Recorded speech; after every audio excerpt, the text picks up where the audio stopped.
the junior and high school promenade. In short 2 years of stay in our beloved alma mater, the Mandaon Synergy School Incorporated was filled with joy and excitement. And before we take to the next step of our endeavor, I would like to express my gratitude that I am part of this institution.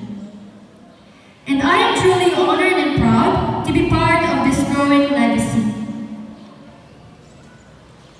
I am turning over this key of responsibility, which symbolizes the duties and function laid upon your shoulder. As incoming grade 12 student, continue to protect the good name of our school, nurture the flame and keep it burning, and strive to achieve honor and fame for our dear alma mater. Use this key to open doors of happiness, joy, and positive impacts in the world. Let this key serve as a reminder of the importance of being responsible and respectful to yourself and to others. I hope to see all your dreams come true.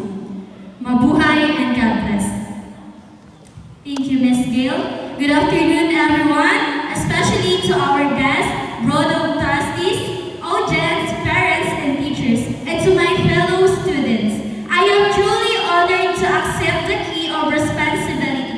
Responsibility is not just a term, it is a key that opens the door to a world of opportunities, growth, and success. And responsibility is foundation of leadership. This lead by, inspire, and make a difference. And those who take do not blame others for their failures, but learn from them and to strive to do better. Thank you.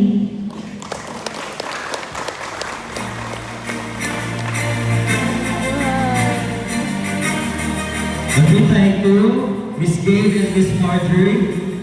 So, to add some spice to this event, may I call on once again